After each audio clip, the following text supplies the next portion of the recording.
means that you dilate the cervix. After dilating the cervix, then you clean or scrub or scratch the lining of the womb, which we call the endometrium. So it's essentially opening the cervix and scratching or cleaning or taking a specimen from the inside of the womb. Mm-hmm. All right, then. And what is this procedure done for? Now, this procedure is done for uh, two or three main reasons.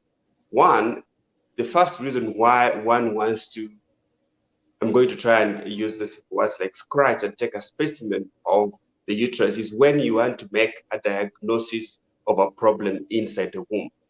So it can be used, one, for diagnostic purposes, and two, it can be used to, if something is growing in the womb or there is part of a placenta which has remained inside and therefore you take it out. So it's used for treatment. So it can either be used for diagnosis or for treatment or for both at the same time. So Mm-hmm. when we talk about the diagnosis, when you do a D&C for diagnosis purposes, these are for, let's say, a woman has a lot of bleeding and she bleeds all the time, depending on which age she is. If she's somebody who is young and she's seeing a period and you don't know why she's bleeding and you can see that the lining of the womb is thickened. So one can do a dilatation and open the cervix and take a specimen from inside the uterus, which can be sent for analysis to try and find out why she's having heavy bleeding, why she's bleeding all the time. And in women who are postmenopause, women who have stopped their periods, and suddenly they come at the age of 60 years and they are bleeding. In a case like that, we will also do a diagnostic procedure where we take a specimen from the lining of the womb, send it for histology to try and find out whether they've got cancer. And it helps us to make a diagnosis of cancer. And in instances where we use it for treatment, the commonest is somebody who has had a miscarriage and part of the placental tissue is remaining inside the uterus. So we open the cervix, dilatation, and then we gently curate it so that we can take pieces of placenta which are remaining inside. So it's used to what people always say, cleaning the womb. I went to the hospital, I had a miscarriage, and my womb was clean. So essentially, what was done is a dilatation and curettage. Although there are instances where you find that the cervix is already dilated, so the only thing that needs to be done is a curettage, where you get a special instrument which looks like a spoon, but obviously much smaller, and they're different sizes, which we use to scratch and clean the womb. So essentially, those basically are some of the reasons why we do a D&C, or a dilatation and curettage. Mm-hmm. And does one need to be under anesthesia for this procedure rather? Good question. Before the procedure is done, there is a procedure which we follow. Now, opening the cervix can be painful. It can be extremely painful if the cervix is closed. And therefore, there has to be some form of analgesia or painkillers. So the procedure can either be done under spinal anesthesia, where one is awake and then the person is, for the lack of a better word, paralyzed from the waist downwards. Obviously, they recover, and it's done by people who are trained to do that. Or we can put an injection around the cervix, what we call as local anesthesia, what we call as paracervical anesthesia. Or it can be done under general anesthesia. So it is important that the procedure is done with a strong painkiller.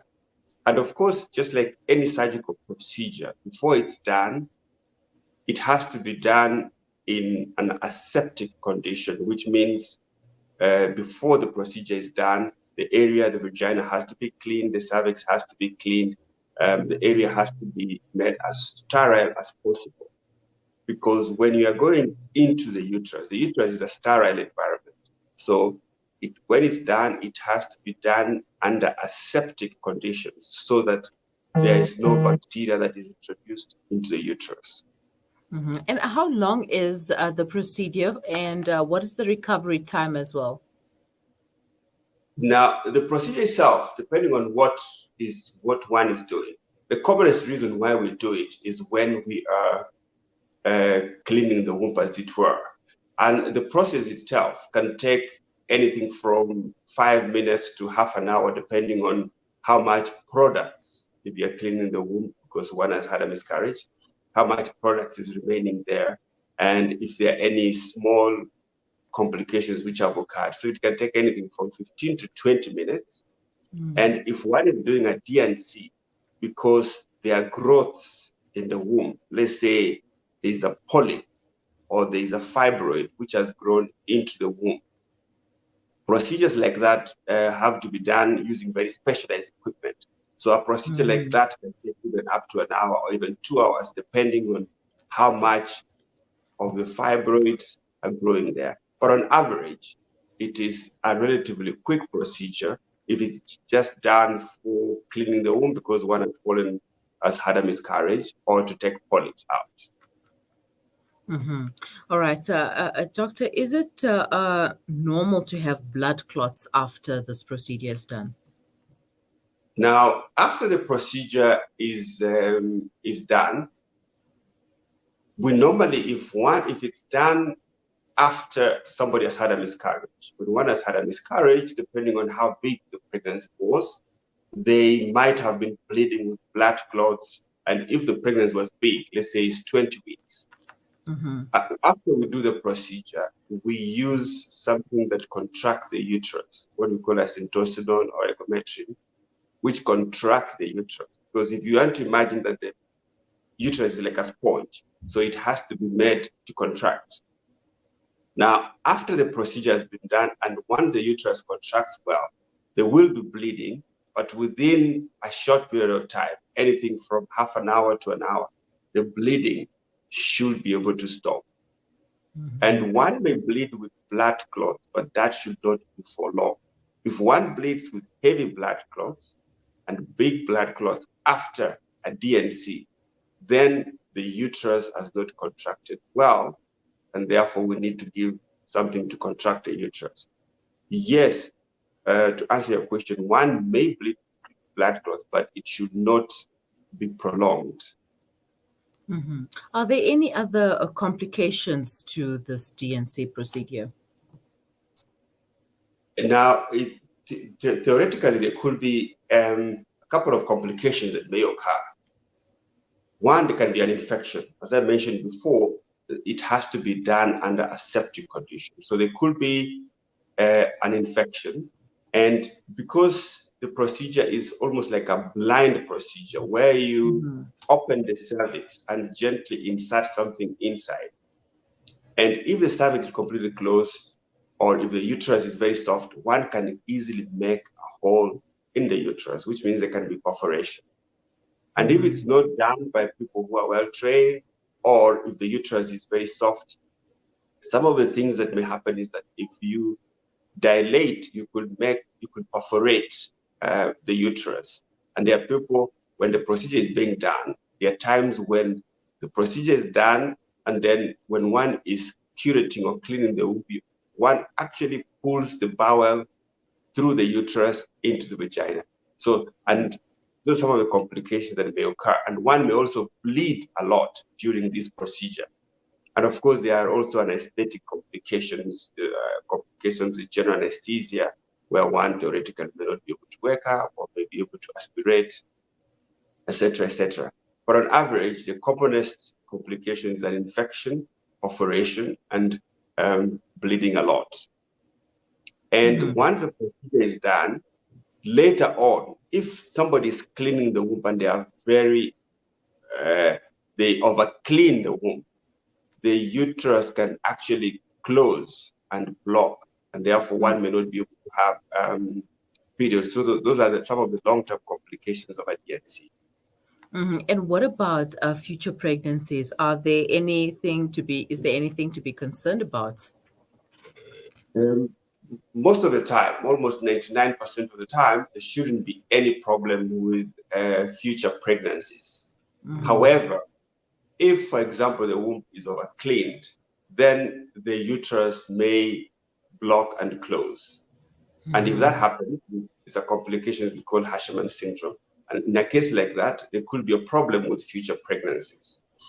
And there are nowadays we are beginning to see that if one has had a DNC, it is possible that when the pregnancy arrives in the womb, it can implant in the wrong place and one gets what we call as a placenta previa.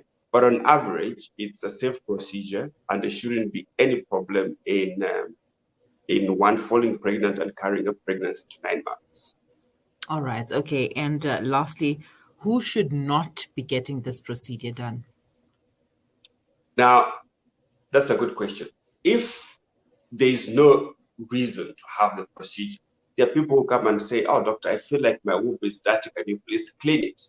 Now, that is a general layman's language of trying to say that I want my womb cleaned or just because they have a discharge. So if there's no reason to do it, one, it should not be done.